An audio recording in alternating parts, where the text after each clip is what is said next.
Hi, I'm Dana Wichterman, And I'm Bill Wichterman. and we co-authored a book on stewarding our resources as if God owns everything, because we think he does. In our book, you're going to read the story of Aimee Minnich, and we are so glad to have Aimee with us today.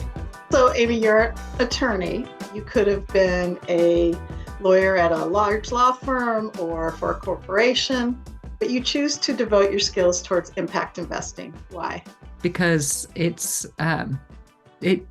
allows me to be who I am. Another way to say that would be I have very little filter and I don't have a whole lot of tolerance for pretending. I was raised by a mom who was running a business and that, infected me with the entrepreneurial bug from a very early age. Was there a moment or moments that were kind of inflection points for you, which led you to do what you're doing today? Lots of inflection points. God told me very clearly to apply to law school, and then he made it really clear that I should go. I remember very clearly where I was when he told me that being at the law firm was not the only way to be a lawyer, and that I was, okay to go pursue something different.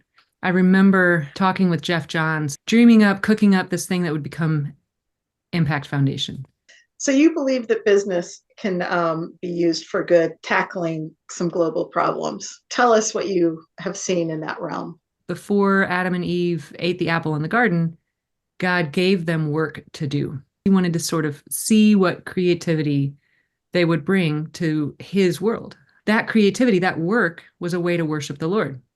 And so it follows from that idea that if a collection of people who are all working together as worship to the Lord, that collection of people can also do something that is pretty cool in his kingdom.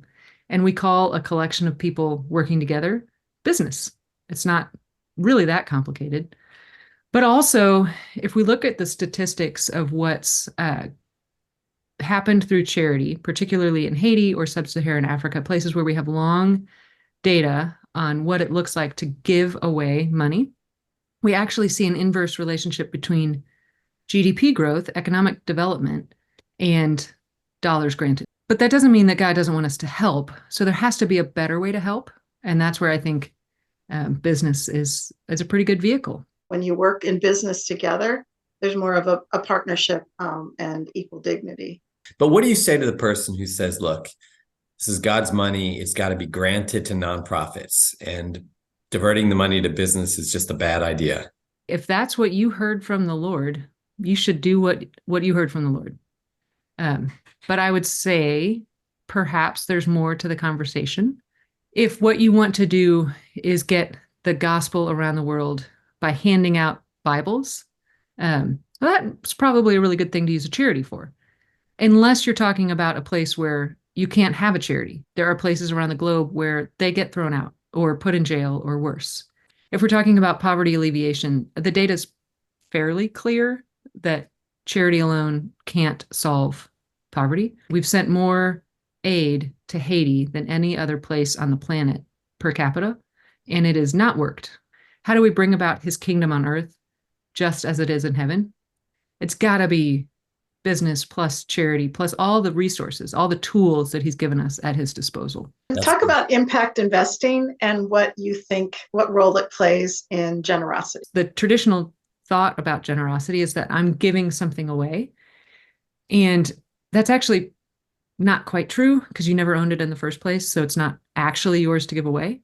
We're just sort of recognizing and ceding control over the things that we think we own.